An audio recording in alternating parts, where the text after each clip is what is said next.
Thank you. God luck is what I need. Welcome to our annual MLK Day observance and celebration. Before we begin our celebration of the life and legacy of the Reverend Dr. Martin Luther King Jr., we acknowledge that the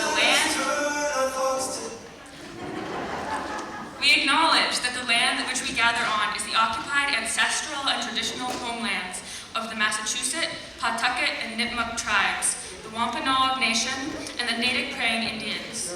In his 1964 book titled Why We Can't Wait, Dr. King wrote, quote, "Our nation was born in genocide when it embraced the doctrine that the original American, the Indian, was an inferior race.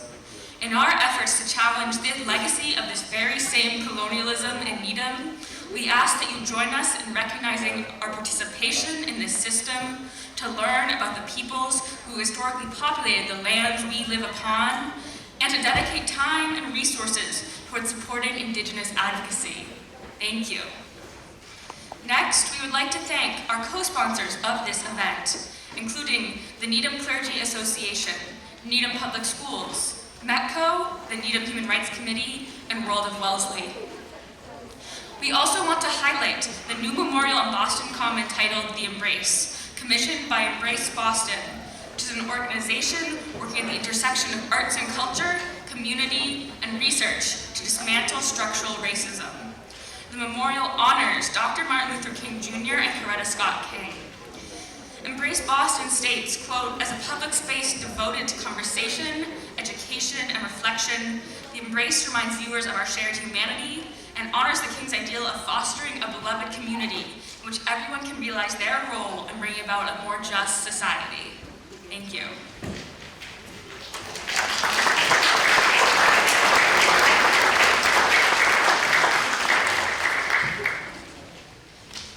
The ultimate measure of a man is not where he stands in moments of comfort and convenience, but where he stands at times of challenge and controversy.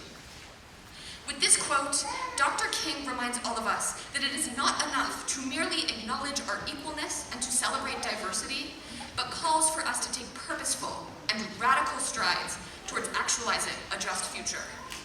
We often sanitize the legacy of King, remembering his dream, but not his appeals for white people to join anti-racist causes. King, in his I Have a Dream speech, articulated that there is no justice insofar as there is police brutality, voting inequality, and racial segregation. We have not lived up to King's dream as long as these injustices persist, and we have an obligation to challenge the racism that undercuts not just America broadly, but our immediate community of Needham. We must live up both to King's dream of harmonious coexistence, but also to his ideals of abolition and liberation. Thank you. And now we will turn the mic over to the Interfaith Clergy Association.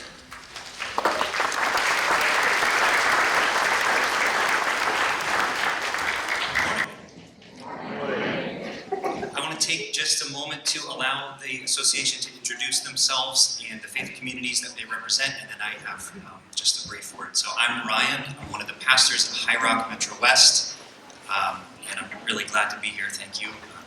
Would you mind walking and taking them? Are these mics on? Yeah, okay, so you can come use one of these mics. Good morning. Can you hear me? There we go. I'm Nick Morris Clement. I'm the pastor of Christ Episcopal Church just across the street. Good morning, I'm Rabbi Jay Perlman in Temple Beth Shalom. Good morning. I'm Pastor Sandra Bonet Kim from Carter Memorial United Methodist Church. In Needham, we're called the Pumpkin Church.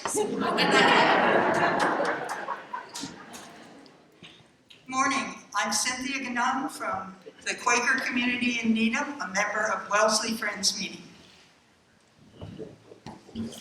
Good morning. I'm Reverend Darren Stylianopoulos from First Baptist Church in Needham. Good morning, I'm Dara Bryans, ministerial intern at First Parish in Needham, Unitarian Universalist. Thank you. Well, good morning, everyone, and thank you for spending your time in this way, honoring the legacy of Reverend Dr. Martin Luther King Jr. I do not take it for granted that you are here, given the practically infinite ways you could have spent this morning. Similarly, I do not take it for granted the relative safety with which we gather and the freedom we enjoy to celebrate in this way. Thank you to the Needham Diversity Initiative for putting together this event and for so graciously giving the members of the Needham Interfaith Clergy Association the opportunity to stand before you as a visible sign of solidarity, and for affording the president of the association a moment for a few words each year. As I mentioned already, I'm a pastor at High Rock Church over on Greendale Avenue, which is a congregation that started right here in Needham, in a living room on High Rock Street, which has grown into a movement around the Boston area and beyond. And together with Reverend Katie Scudera at the Unitarian Universalist Society, I serve as a co-president of the Clergy Association. Now, Reverend King was a Baptist preacher, and so in his honor, I've got a 30-minute sermon to settle, to share, so just settle in. Obviously, you got the joke. But in all seriousness, I do want to just briefly share with you Pastor Martin's experience when, late one night, someone phoned him and said some evil things to him and threatened him, and he was frightened. And he felt that he couldn't go on, and so he prayed. And in his autobiography, he writes, "The words I spoke to God that midnight are still vivid in my memory. Lord, I'm down here trying to do what's right. I think I'm right. I'm here taking a stand for what I believe is right, but Lord, I must confess that I'm weak now. I'm faltering. I'm losing my courage. Now I'm afraid, and I can't let the people see me like this. Because if they see me weak and losing my courage, they will begin to get weak. The people are looking to me for leadership, and if I stand before them without strength and courage, they too will falter. I'm at the end of my powers. I have nothing left. I've come to the point where I can't face it alone." And then Brother Martin goes on to say, "It seemed as though I could hear the quiet assurance of an inner voice saying, 'Martin Luther, stand up for righteousness. Stand up for justice. Stand up for truth, and lo, I will be with you, even until the end of the world. I tell you, I've seen lightning flash, I've heard the thunder roar, I've felt sin breakers dashing, trying to conquer my soul. But I heard the voice of Jesus saying still to fight on. He promised never to leave me alone. At that moment, I experienced the presence of the divine as I had never experienced him before. Almost at once, my fears began to go, my uncertainty disappeared. I was ready to face anything.'" Friends, my hope for you is that among the many ways of honoring the legacy of the Reverend Dr. Martin Luther King, you might consider and explore the fact that his work, his message, his journey, his power came from his experience of God. Standing before you this morning are but a small representation of the many faith communities in Needham and around Needham who would love to walk alongside you if you aren't already involved, as you consider the spiritual side of the journey toward justice.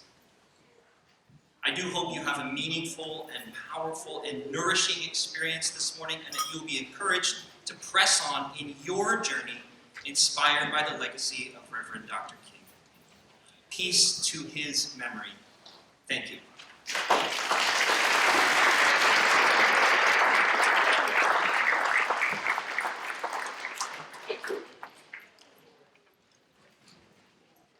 I'm so grateful to be here with you all today and to have the honor of introducing my friend and neighbor, Michael O'Neill. Michael has lived in Needham for 52 years. He attended the Mitchell School, Pollard, and Needham High School. He went on to attend college at UMass Amherst and later received a graduate fellowship to attend Howard University in Washington, D.C. Michael has appeared on CBS 60 Minutes. He was selected by Ebony Magazine as one of the 50 leaders of the future. Michael is a contributing editor to Black Men Speaking, and he is also a recipient of the Needham High School George Dennett Distinguished Career Award. Michael is currently a life coach for his agency, The Bigger Picture. I'm thrilled to have him here today to be able to call him my friend and neighbor and to welcome him here with you all. If you could welcome him.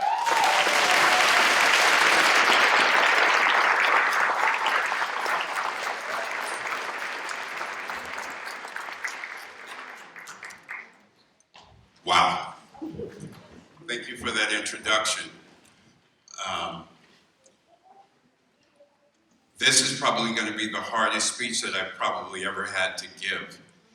And just in the fact of the matter is, who this man represented to me was huge. And to be here this morning and think about, my God, I had maybe something designed for 30 minutes and was told quickly, it's got to be 15. So I condensed it. So bear with me if I kind of falter, but the main thing is, let me ask you this. Normally what I do is I normally don't sit here and read something because it has to be genuine and authentic as far as I'm concerned. And I think what I want to get across to everybody today, and it's been pressing on my heart and mind, it's nice that we have events, but it's also important of understanding what our responsibility is to Dr. King's legacy as ourselves as individuals and what we're going to collectively do to push this forward. I look over there and I see the future, these beautiful children.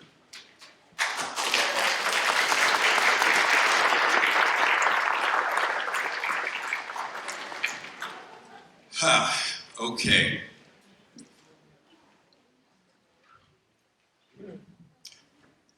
Dr. King once said, "Darkness cannot drive out darkness, only the light can do that." I normally tell people when I meet them is that I have no stones in my pocket, but today one of my beautiful friends brought me a stone, and it said, "Namaste." And I wanted to acknowledge my friend Margaret for doing that.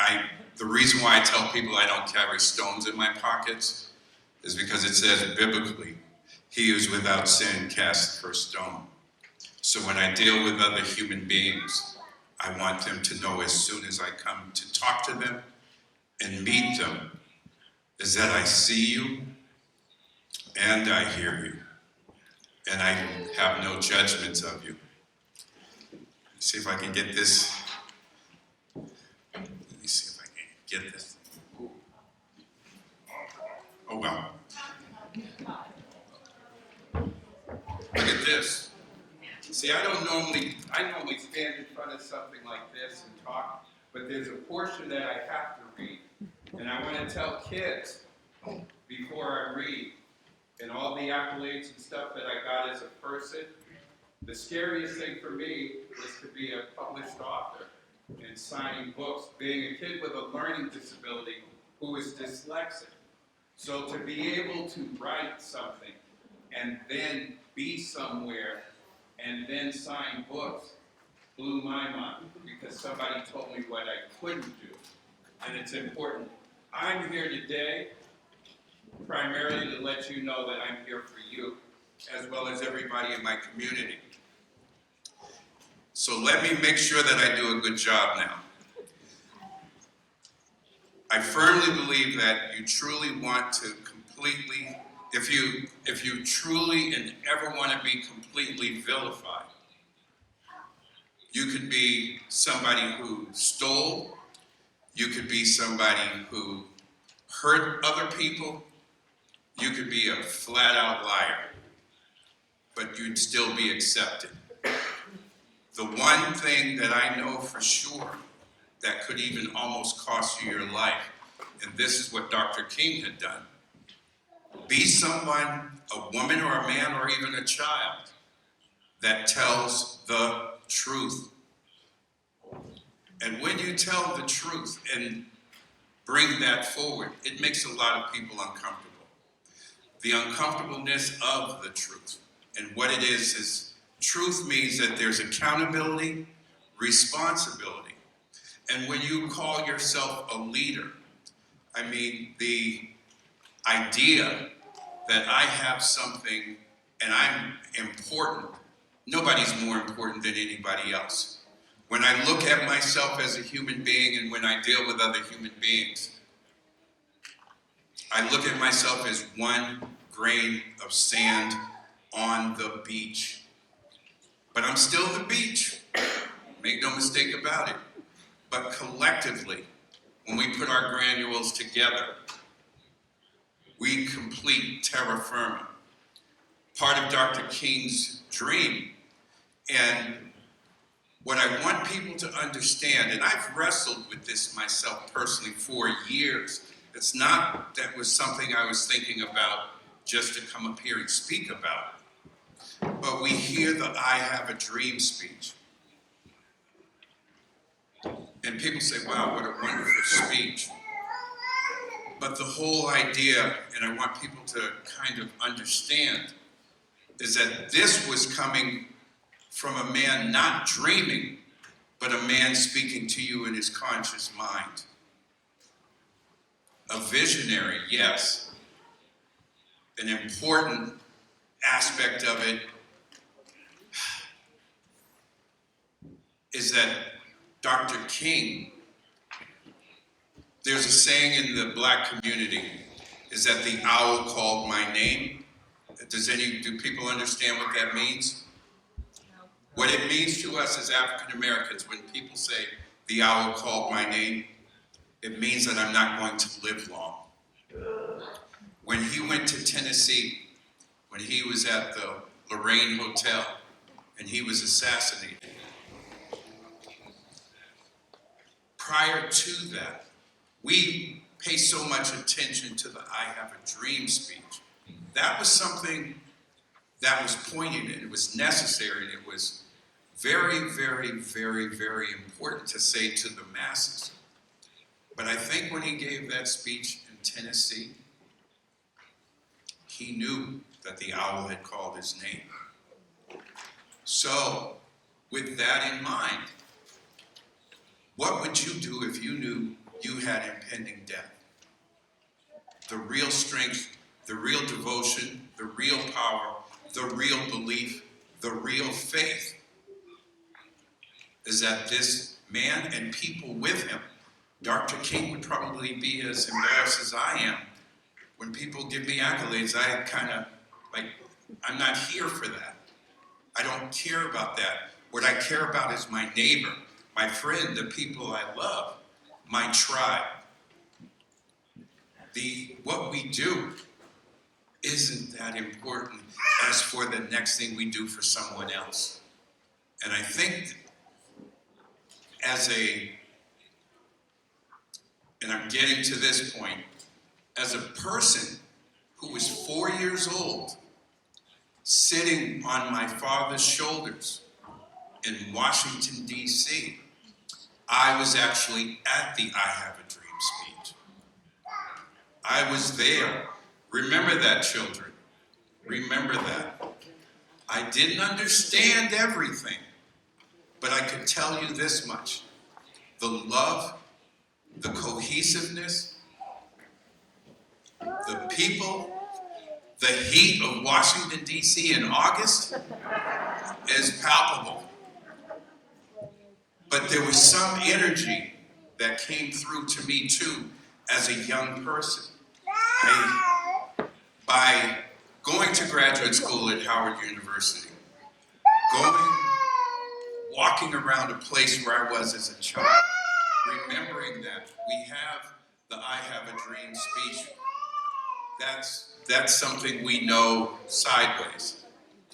But to have that epiphany of that moment, of what that meant to me, it gets back to me about what is the responsibility that I felt as a 4-year-old, that I wanted to do something to help everyone in my community and everyone in the world the same way.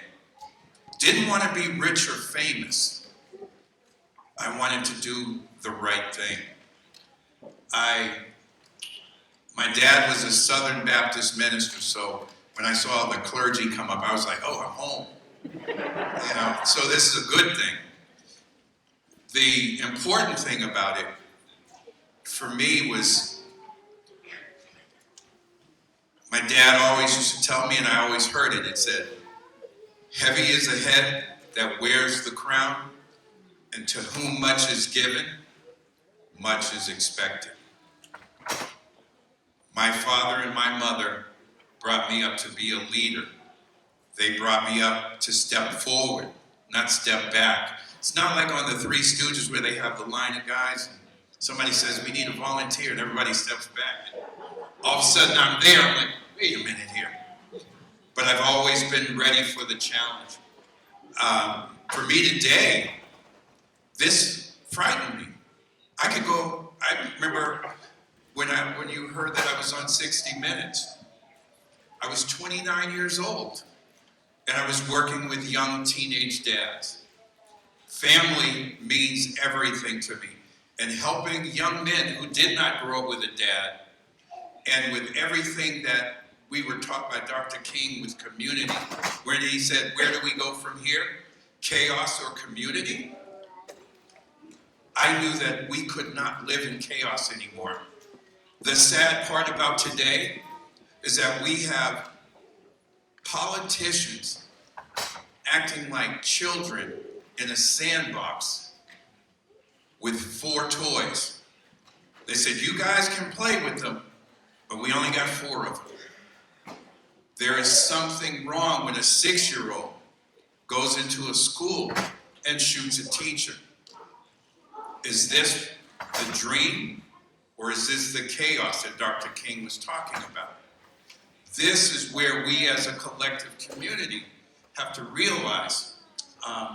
One of the quotes that I've always liked, believe it or not, is about a warrior.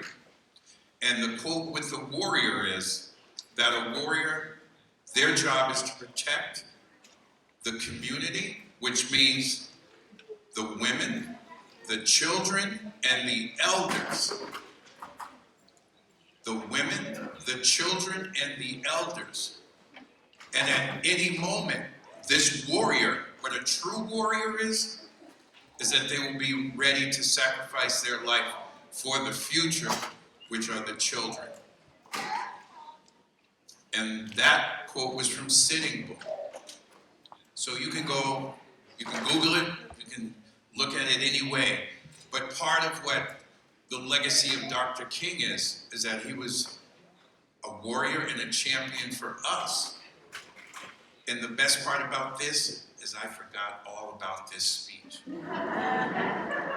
Because it works through me. And I'm feeling, I'm home, I see some of my friends, people I love, and I adore them. I know a lot of us here, we've lost people. We're in pain, but we are a community. This is the thing that was taught to me by being a member of my community when I first moved here. I'm a Southern guy.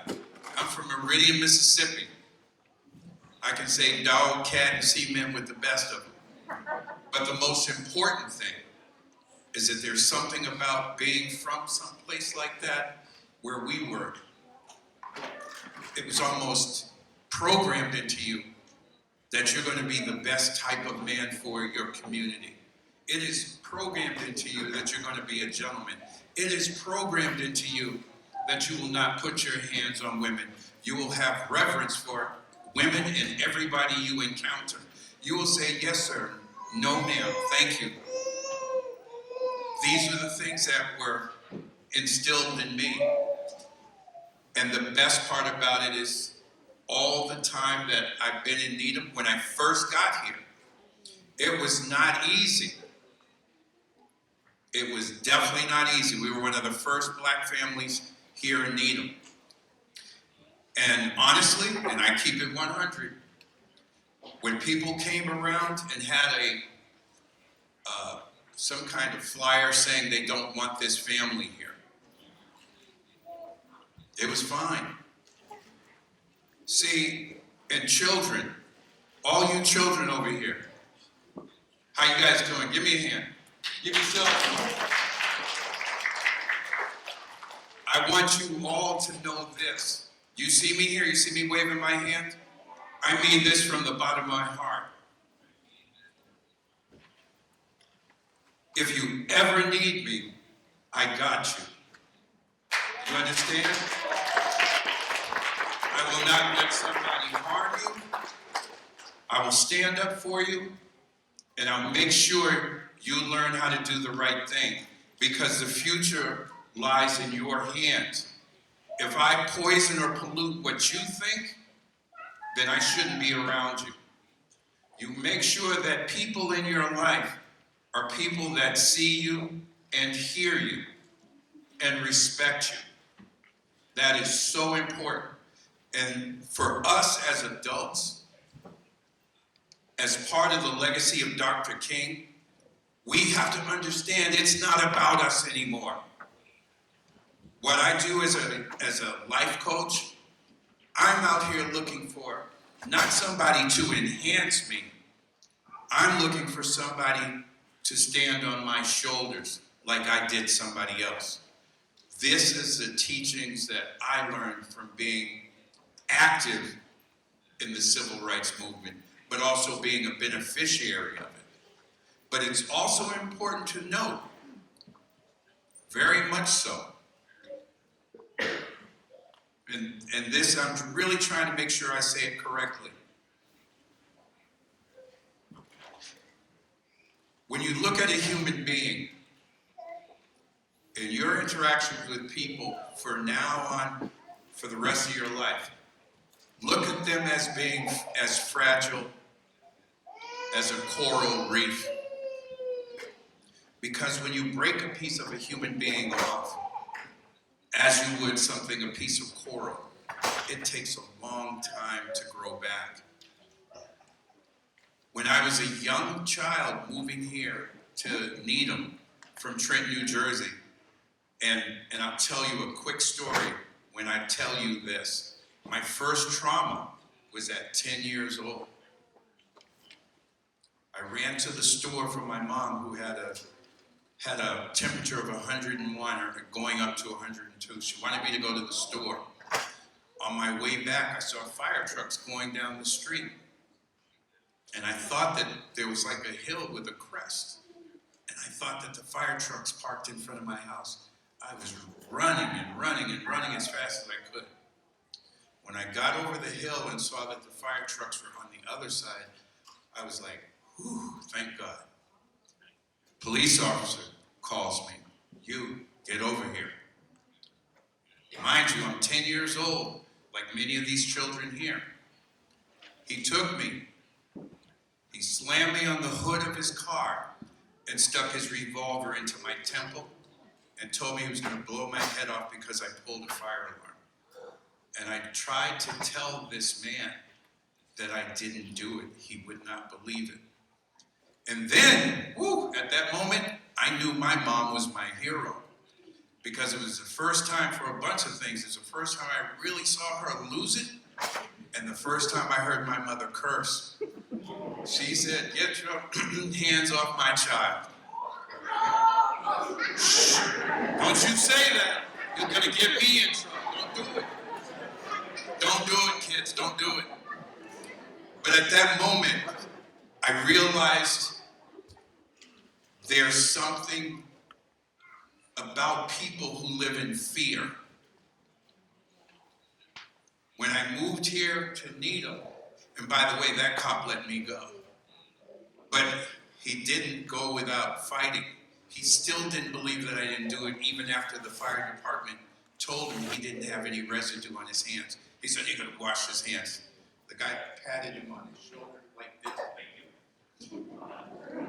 and he said he could wash his hands for the next 2 weeks and it would still be there.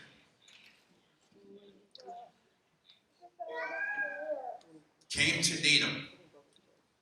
And what I'm really trying to get the message across to you is you got to figure out who you are. Dr. King helped me figure that out. And I tell young people, I see my friend Alyssa and Jordan, her son Jordan back there, and she would tell you, I tell her this all the time. When people know who they are, no one can do anything to you. When people know who they are, no one will be able to do anything to you. And that is important to me. It's like finding that out, finding out what's important to you. Let me ask, how am I on time? 3 minutes. Okay, now, I have something, this is for everyone in here. So, are you guys having a good time over there? Because I hear you very well. Give yourselves a hand over there. I like you. Those children are fun. Now, if you have one, I don't know if there's even one in here. Does anyone have a cell phone? Please pull out your cell phone. I'm going to do something with you. And please remember this for the rest of your life. Go to just, look at that. That's awesome. I'm not trying to be doing selfies. I'm more laid back than that. No, stop it, Margaret. Now, look at your screen. Now, what do they call those things on that front screen? Apps. Oh my God. No. Apps. There you go. Now, this is what I'm doing with you metaphorically. Kids, metaphorically just means it's like make-believe. It's to help you illustrate a picture in your mind. Whatever your beliefs are, your spiritual beliefs, the root of the word education is to draw out. So this means we're going to draw something out. All of these apps that you see on here, in your lifetime, before you were born, there was a higher source that downloaded your apps into you. So for your whole entire life, the things you've been looking for outside of yourself have always been inside of you. They were already there. Because of that word education, we're going to draw these things out of you. The problem is that they're down here, they're in here, but they also appear up here. The problem that people have had in their lives is that there are people that they love, respect, revere. Some people have been manipulating your apps so you will do what they want you to do for them and not yourself. This creates a lot of unhappiness. This creates self-doubt. This creates self-loathing. And we've got to stop that. There's two more things she's giving me the eye. She's the same size as my mom, so I'm a little afraid. Would all the young girls and women stand up? Stand up for me right now. All the women and the girls, please stand up.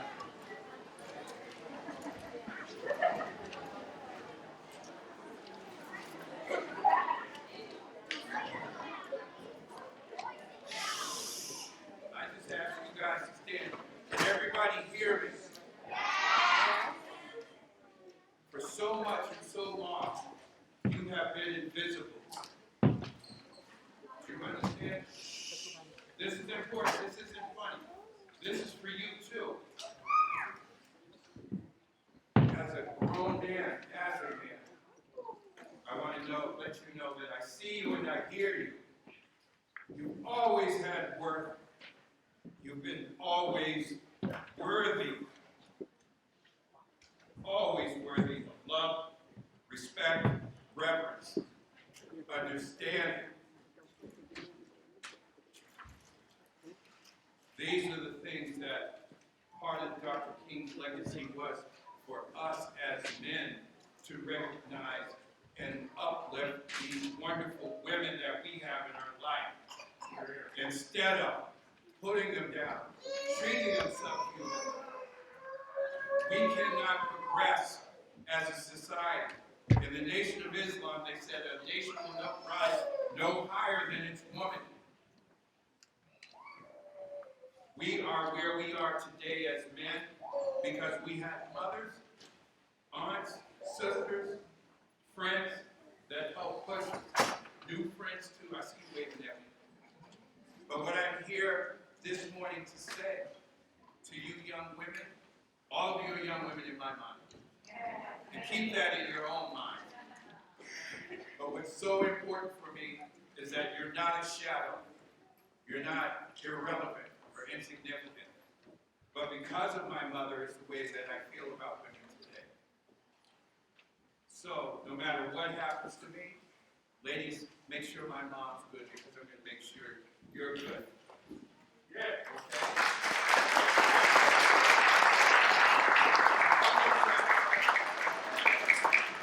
Right back to my time when I first got to Needham. And guys, this doesn't mean that you're not important too. But it's up to us as men to stand up and make sure that these injustices towards women all around the globe get stopped. This is mad. The women are the carriers of our most precious resource, which are our children and our future children. When I first came to Needham, and this is where I'm going to end because I had to make a choice. It tells you in the Bible you can only serve one master. You can't serve two. So when I first moved here, got a Red Sox cap. Put it on. People ask me why I wear a Yankees hat. I'm only going to tell this story once. She knows, so she's going to laugh. Easy now. You're going to give it away. And it wasn't something bad. It was just that there were kids. They didn't like me because of the color of my skin. Nothing I could do about it. This is a consistent thing. I got darker and taller, bigger. Nothing to do. But when I was a younger kid, the kids told me the N-words suck and so don't the Yankees. So from that day on, I put a hat on my head because it was important for me to understand and take control of my life's narrative. Don't let anybody take your life and narrate your story for you. Take hold of your story. Even if you have a small one to tell. But all your stories are going to be big.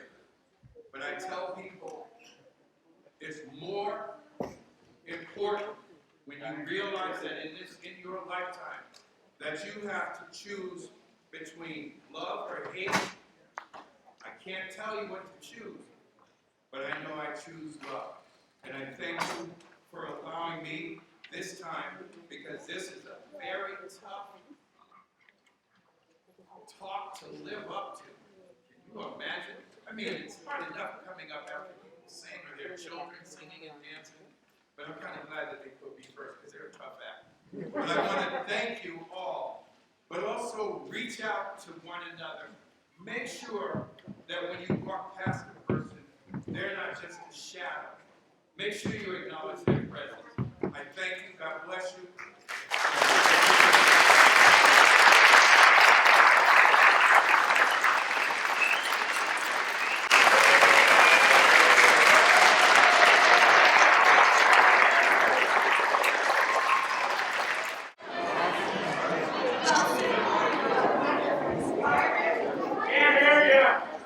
And first, challenge us.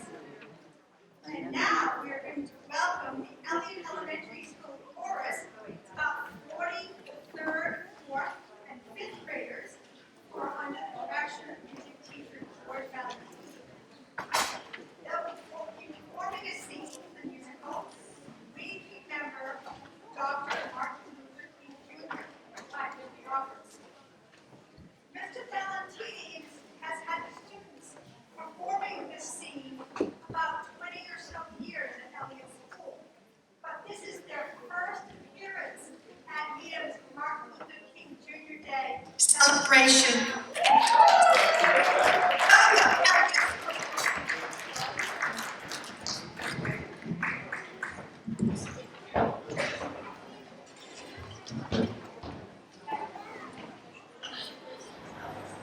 In Montgomery, Alabama, people looked at how they were being impacted negatively by their society, and they assumed responsibility for change.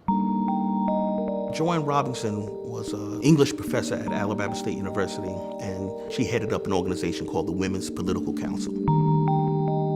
Joanne Robinson had an episode on the Montgomery bus where she is accosted by a bus driver, and she leaves the bus, in terror. She thought the bus driver was going to hit her as he demanded she sit in the black-only section in an almost empty bus. When she talked to other women in the Women's Political Council about this episode, she found out that they had similar experiences. There were a number of arrests in 1955 of black women who were violating the segregation ordinance on the buses. And on the night of December 1st, when Rosa Parks is arrested, Joanne Robinson springs into action, and they actually execute this plan to initiate a bus boycott. At the time, most people rode the bus to kind of get around. There weren't as many cars on the road. So you begin to realize that if we don't ride the buses, we are able to kind of break the system to a great degree. Joanne Robinson comes on campus late that night with a couple of students, runs off 50,000 flyers. The next morning, between classes, they pass out these flyers. She calls a civil rights attorney, Fred Gray. She calls E.D. Nixon, labor organizer, really the recognized leader of Black Montgomery. And they decide to endorse the boycott. They organize the Montgomery Improvement Association to execute and to coordinate the activities surrounding the Montgomery bus boycott. And they select this newcomer, Martin Luther King, to head up the Montgomery Improvement Association. Martin Luther King weaves into Montgomery ideas about love and civil disobedience, overcoming adversity. And the people of Montgomery were willing not only to listen, but to act on this.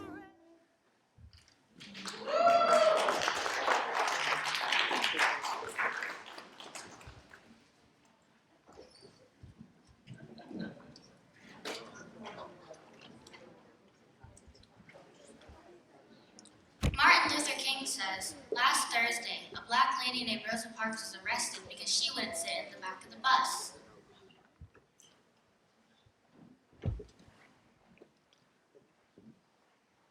And starting tomorrow, we are all not to ride the buses for any reason until we're treated like any other American. We're having a bus boycott!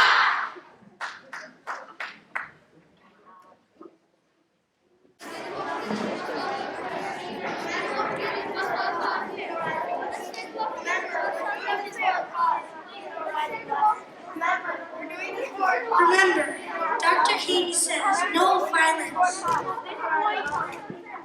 no anger, no demonstrations, and no buses. But it's cold outside. It's the middle of December. Just say to yourself, I'm doing this for my children, and one day they'll remember me.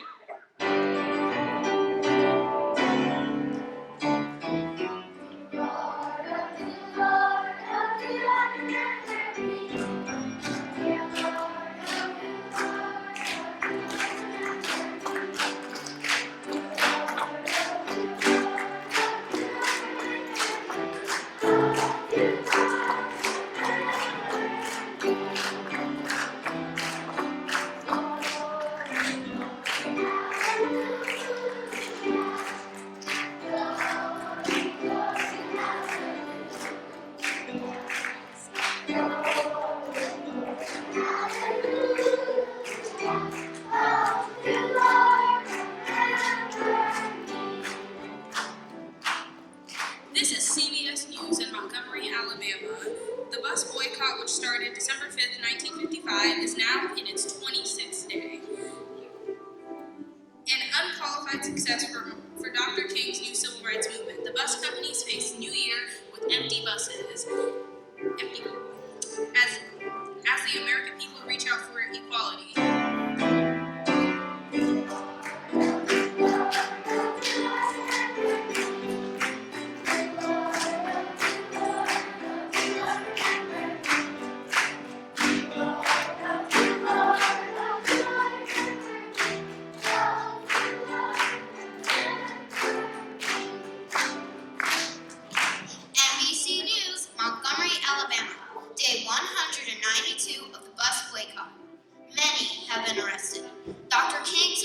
and bonds. But still, the walk for justice goes on, and the buses are empty.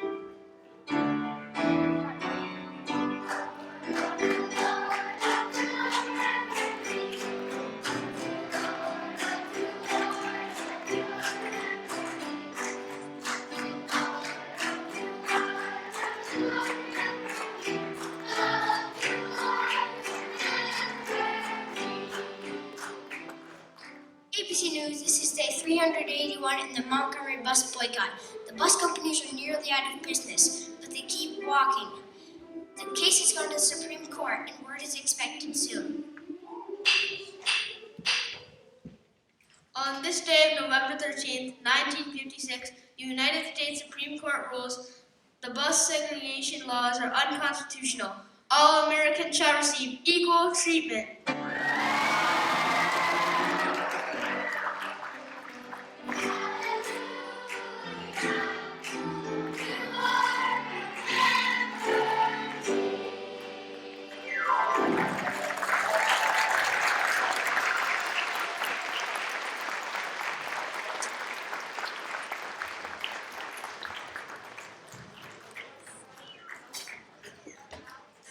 Thank you so much, Elliott School Chorus and Mr. Valentino.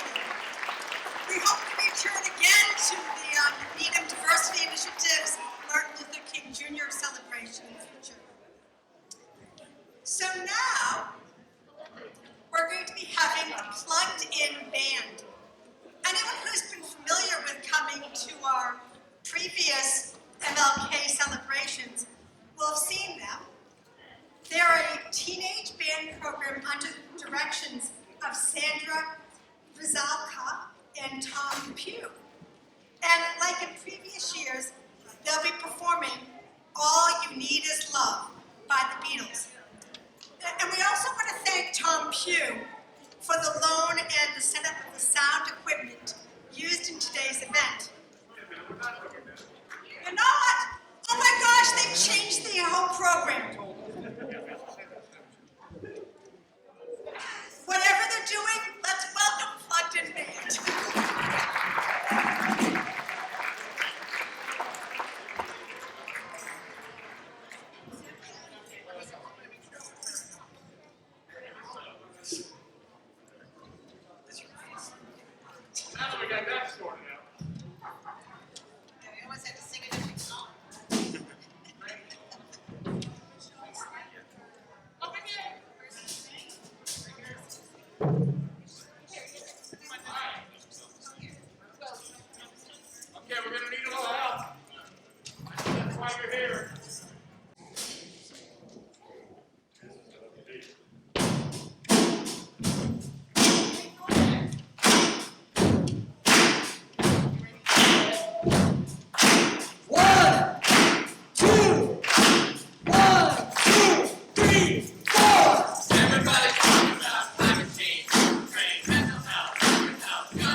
totally blew that. Anyhow, now we're going to be having some more music from the What the World Needs Now, the Interfaith Coalition Singers. We had the pleasure of having them join the Needham Diversity Initiative for the Race Amity Day that was in June over at Amity Path at the Reservoir. And we're glad to have them be back with us today. So, please, the Interfaith Coalition Singers.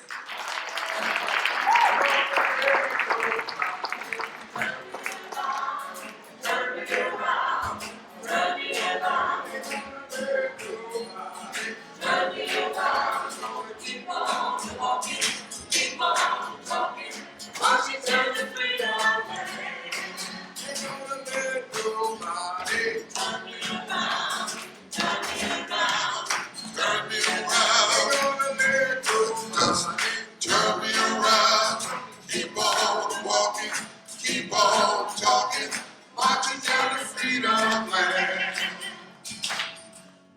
We would like to say thank you for inviting us to be here to share with you on this very special occasion. We are the What the World Needs Now Interfaith Coalition Singers. And again, we're especially glad to be with you today because of what we're celebrating. We're celebrating a great leader. But what did he lead? He led an interfaith coalition. That's what the civil rights movement was. That's why it's so encouraging to see the communities of faith gathered in this place, because there's power when we come together. There's power when we have common purpose. And what we, as the Interfaith Coalition Singers, focus on is music. So we're going to do music from the movement. And we're going to invite you, one of the powers of this music is that to really appreciate it, it needs to be done communally, collectively. It's not a performance. So we're going to invite you all to join us. You're going to know some of these songs. But we're going to invite you all to join us and sing with us so we can really capture that spirit of the movement. So here we go. Ain't gonna let no racism turn me around, turn me around, turn me around. Ain't gonna let no racism turn me around. Gonna keep on walking, keep on talking, marching for a better world. Ain't gonna let no anti-Semitism turn me around, turn me around, turn me around. Ain't gonna let no anti-Semitism turn me around. Gonna keep on walking, keep on talking, marching for a loving world.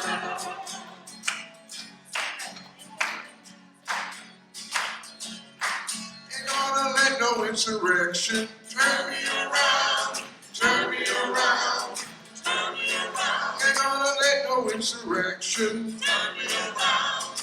Keep on walking, keep on talking, marching for a better world. Ain't gonna let no injustice Turn me around, turn me around, turn me around. Ain't gonna let no injustice Turn me around, gonna keep on walking, keep on talking, marching for democracy.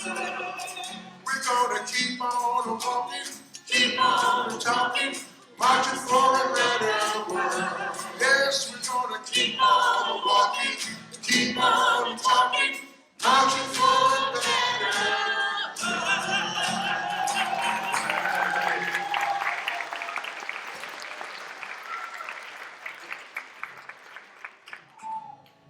Thank you so much for having us.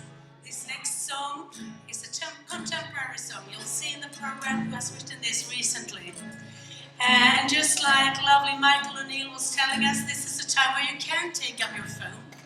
And I encourage you to type in poorpeoplescampaign.org.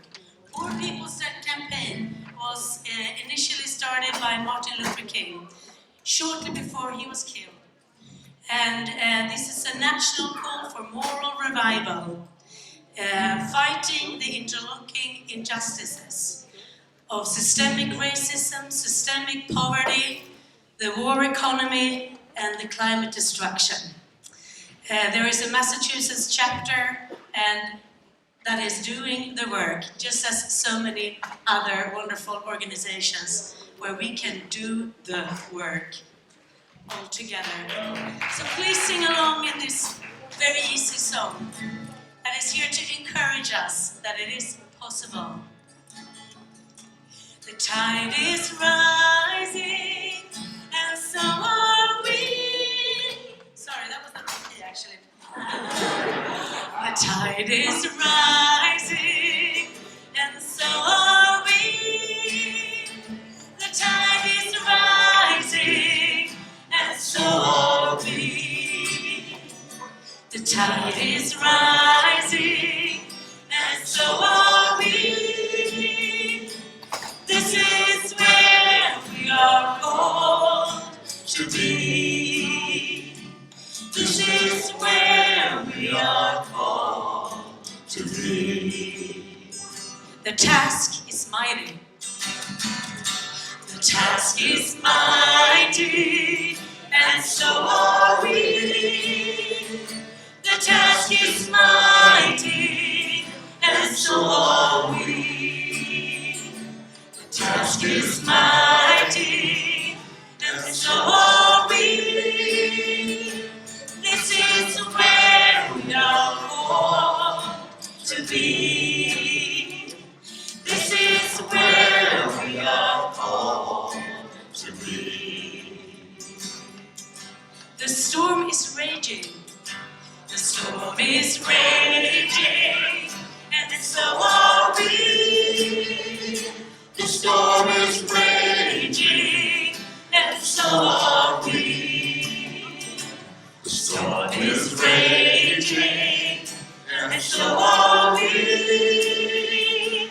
This is where we are called to be. This is where we are called to be. The land is holy. The land is holy, and so are we. The land is holy, and so are we. The land is holy, and so are we. This is where we are called to be. This is where we are called to be. The sun is rising. The sun is rising, and so are we. The sun is rising, and so are we. The sun is rising, and so are we. This is where we are called to be. This is where we are called to be. The world is ready. The world is ready, and so are we. The world is ready, and so are we. The world is ready, and so are we. This is where we are called to be. This is where we are called to be. This is where we're called. This is where we are called to be. This is where we are called to be.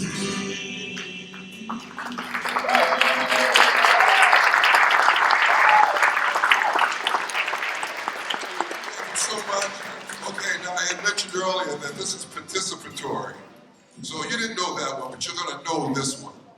So, in times like these, the question we tend to ask as individuals is, what difference can I make? With everything that's happening in the world, it seems like trouble's on every side. What difference can I make as an individual? next song says, this little light of mine, I'm gonna let it shine.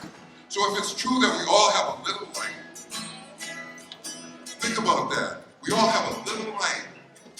But if I take my little light, and your little light, and your little light, and your little light, and your little, before you know it, we have enough light to dispel the darkness.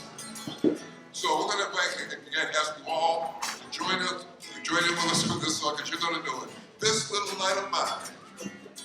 And the children, before I get to you all know this. Okay. This little light of mine, Sing. I'm gonna let it shine. This little light of mine, I'm gonna let it shine. This little light of mine, I'm gonna let it shine. Let it shine, let it shine. Yes, there's a rainbow. Everywhere I go, everywhere I go, I'm gonna let it shine. Everywhere I go, I'm gonna let it shine. Everywhere I go, I'm gonna let it shine. Let it shine, let it shine, let it shine. Right here in Needham, right here in Needham, I'm gonna let it shine. Right here in Needham, I'm gonna let it shine. Right here in Needham, I'm gonna let it shine.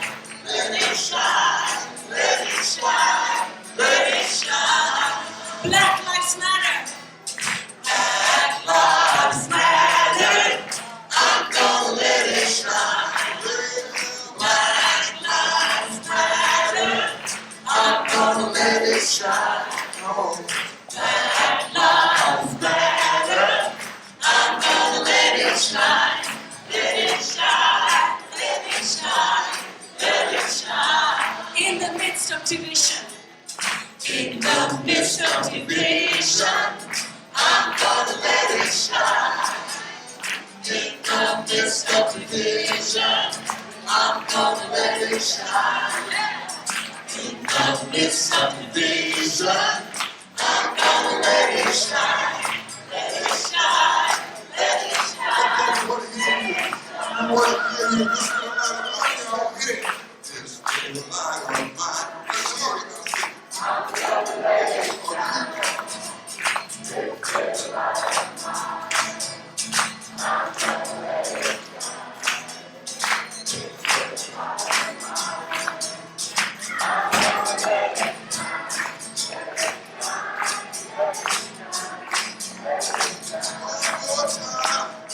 One more time. This little light of mine, Time to go. I'm gonna let it shine. This little light of mine, I'm gonna let it shine. This little light of mine, I'm gonna let it shine. Let it shine. Let it shine. Let it shine.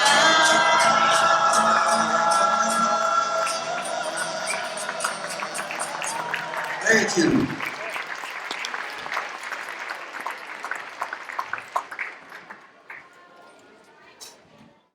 So thank you to the Interfaith Coalition singers. They were awesome.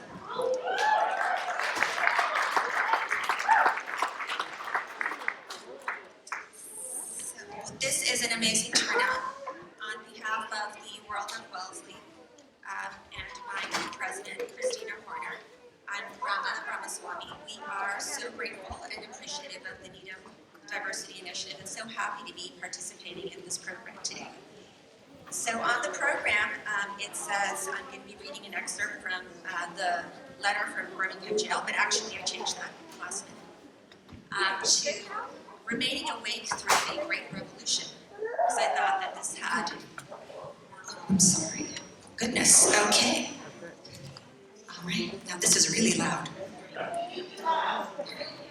Okay, so remaining awake through a great revolution. This is Dr. King's last Sunday sermon delivered March 31st, 1968.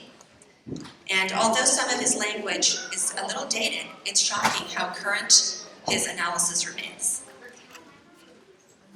So it starts. I'm going to start with this excerpt. I would like to use as a subject from which to preach this morning, remaining awake through a great revolution. I'm sure that most of you have read that arresting little story from the pen of Washington Irving entitled Rip Van Winkle. The one thing that we usually remember about the story is that Rip Van Winkle slept 20 years. But there is another point in that little story that is almost completely overlooked. It was the sign in the end from which Rip went up in the mountain for his long sleep. When Rip Van Winkle went up into the mountain, the sign had a picture of King George III of England. But when he came down 20 years later, the sign had a picture of George Washington, the first president of the United States. When Rip Van Winkle looked up at the picture of George Washington, and looking up at that picture, he was amazed. He was completely lost. He knew not who he was. And this reveals to us that the most striking thing about the story of Rip Van Winkle is not merely that Rip slept 20 years, but that he slept through a revolution. When he was peacefully snoring up in the mountain, a revolution was taking place that at points would change the course of history. And Rip knew nothing about it. He was asleep. Yes, he slept through a revolution. And one of the great liabilities of life is that all too many people find themselves living amid a great period of social change, and yet they fail to develop the new attitudes, the new mental responses that the new situations demand. They end up sleeping through a revolution. There can be no gainsaying of the fact that a great revolution is taking place in the world today. In a sense, it is a triple revolution, that is, a technological revolution, with the impact of automation and cybernation. Then there is a revolution in weaponry, with the emergence of atomic and nuclear weapons of warfare. And then there is a human rights revolution, with the freedom explosion that is taking place all over the world. So yes, we do live in a period where changes are taking place. Now, whenever anything new comes into history, it brings with it new challenges and new opportunities. And I would like to deal with the challenges that we face today as a result of this triple revolution that is taking place in the world today. First, we are challenged to develop a new world perspective. No individual can live alone. No nation can live alone. And anyone who feels that he can live alone is sleeping through a revolution. The world in which we live is geographically one. The challenge that we face today is to make it one in terms of brotherhood. Now, it is true that the geographical oneness of this age has come into being to a large extent through modern man's scientific ingenuity. Modern man, through his scientific genius, has been able to dwarf distance and place time in chains. And our jet planes have compressed into minutes distances that once took weeks and even months. All of this tells us that our world is a neighborhood. Should I keep going?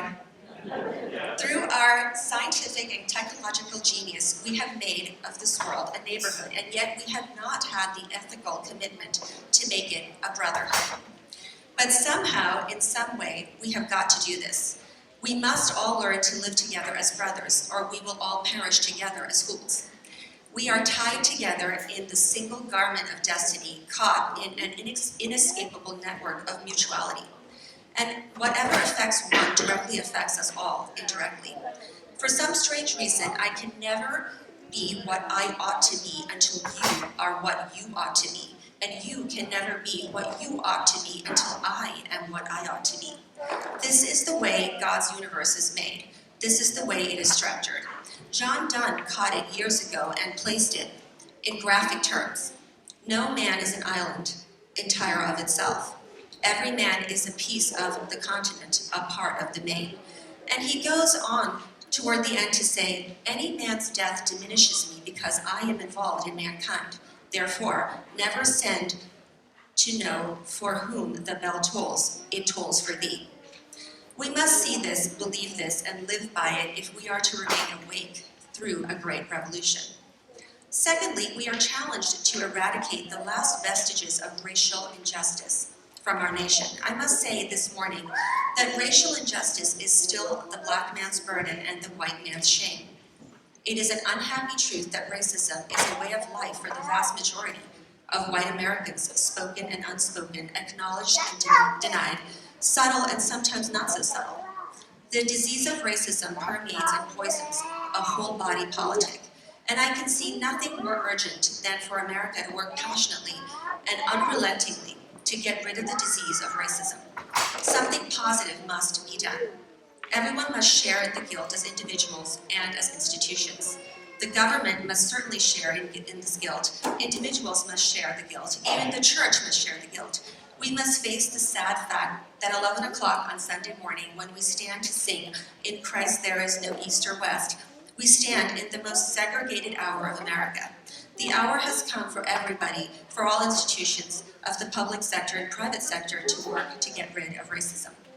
And now, if we are to do it, we must honestly admit certain things and get rid of certain myths that have constantly been disseminated all over our nation. One myth is the myth of time. It is the notion that only time can solve the problem of racial injustice, and that there are those who often sincerely say to the black man and his allies in the white community, "Why don't you slow up? Stop pushing things so fast. Only time can solve the problem. And if you will just be nice and patient and continue to pray, in 100 or 200 years, the problem will work itself out." It can be used whether constructively or destructively. And I am sorry to say this morning that I'm absolutely convinced that the forces of ill will in our nation, the extreme rightists of our nation, the people on the wrong side, have used time much more efficiently than the forces of goodwill. And it may well be that we have to repent in this generation, not merely for the vitriolic words and violent actions of bad people, but for the appalling silence and indifference of the good. People who sit around and say, "Wait on time." Somewhere we must come to see that human progress never rolls in on the wheels of inevitability. It comes through the tirelessness, efforts, and the persistent work of dedicated individuals who are willing to be co-workers with God. And without this hard work, time itself becomes an ally of primitive forces of social stagnation. So, we must help time and realize that the time is always right to do right. In 1863, the black man was told that he was free as a result of the Emancipation Proclamation being signed by Abraham Lincoln. But he was not given any land to make that freedom meaningful. It was something like keeping a person in prison for a number of years and then suddenly discovering that that person isn't guilty of the crime for which he was convicted. And you just go up to him and say, "Now you're free." But you don't give him the bus fare to get to town, and you don't give him any money to put some clothes on his back or get on his feet in life again. Every court of jurisprudence would rise up against this, and yet this is the very thing that our nation did to the black man. It simply said, "You are free." And it left him there penniless and illiterate and not knowing what to do. And the irony of all of this is that at the same time, the nation failed to do anything for the black man. Through an act of Congress, it was giving away millions of acres of land in the West and Midwest, which meant that it was willing to undergrid its white peasants from Europe with an economic floor. But not only did it give it land, it built land-grant colleges to teach them how to farm. Not only that, it provided county agents to further their expertise in farming. Not only that, as the years unfolded, it provided low interest rates so that they could mechanize their farms. And to this day, thousands of these very persons are receiving millions of dollars in federal subsidies every year, not to farm. And these are so often the very people who tell black people that they must lift themselves up by their own bootstraps. It's all right to tell a man to lift himself up by his bootstraps, but it is a cruel jest to say to a bootless man that he ought to lift himself up by his own bootstraps. We must come to see that the roots of racism are very deep in our country, and there must be something positive and massive in order to get rid of all the effects of racism and the tragedies of racial injustice. There is another thing closely related to racism that I would like to mention as another challenge. We are challenged to poverty. Like the monstrous octopus, poverty spreads its nagging, prehensile tentacles into hamlets and villages all over our world. 2/3 of our people of the world go to bed hungry every night. They're depressed, ill-nourished, and shockingly clad. I've seen it in Latin America, I've seen it in Africa, and I've seen this poverty in Asia. Not only do we see poverty abroad, I would remind you that in our own nation, there are about 40 million people who are poverty-stricken. I have seen them here and there. I have seen them in the ghettos of the north, I have seen them in the rural areas of the south, and I have seen them in Appalachia. I have just been in the process of touring many areas of our country, and I must confess that in some situations I have literally found myself crying. Ultimately, a great nation is a compassionate nation. America has not met its obligations and its responsibilities to the poor. One day we will have to stand before God, the God of history, and we will talk in terms of the things we've done. Yes, we'll be able to say we built gargantuan bridges to span the seas and gigantic buildings to kiss the skies. Yes, we made our submarines to penetrate the ocean depths, and we brought into being many other things with our scientific and technological power. It seems that I can hear the God of history saying, "That was not enough. But I was hungry, and ye fed me not. I was naked, and ye clothed me not. I was devoid of a decent sanitary house to live in, and ye provided no shelter for me. And consequently, you cannot enter the kingdom of greatness. If ye do it unto the least of these, my brethren, ye do it unto me." That is the question faced in America today. I want to say one challenge that we are facing is that simply that we must find an alternative to war and bloodshed. Anyone who feels that there are still a lot of people who feel that way, that war can solve social problems facing mankind, is sleeping through a great revolution.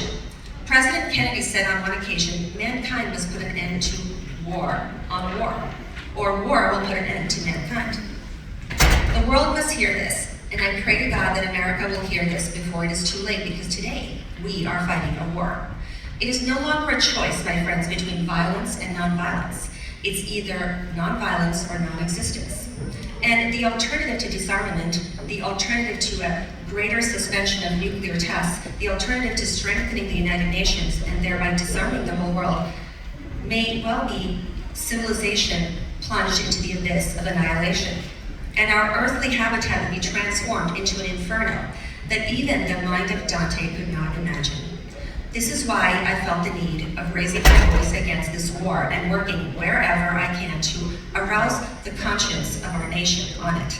Let me close by saying that we have difficult days ahead in the struggle for justice and peace, but I will not yield to a politic of despair. I say to you that our goal is freedom, and I believe that we are going to get there because, however much she strays away from it, the goal of America is freedom. Abused and scorned though we might be as a people, our destiny is tied up in the destiny of America. Before the Pilgrim Fathers landed at Plymouth, we were here. Before Jefferson etched across the pages of history the majestic words of the Declaration of Independence, we were here. Before the beautiful words of the Star-Spangled Banner were written, we were here.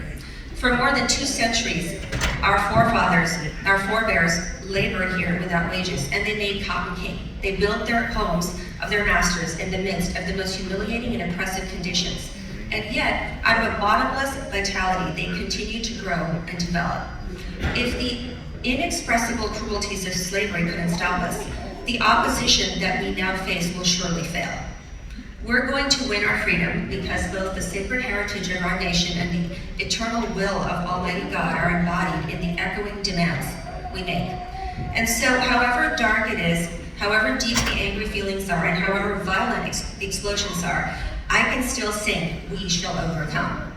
We shall overcome because the arc of the moral universe is long, but it bends towards justice. We shall overcome because Carlyle is right. No lie can live forever.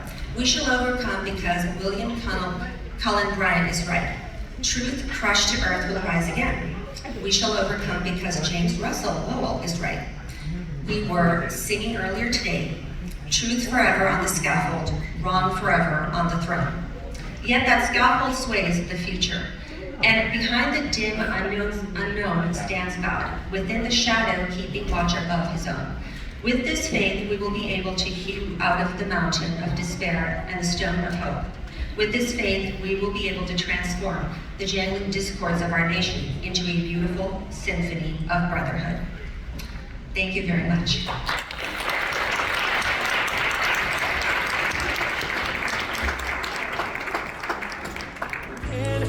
Look at all these roses. Look at all these roses.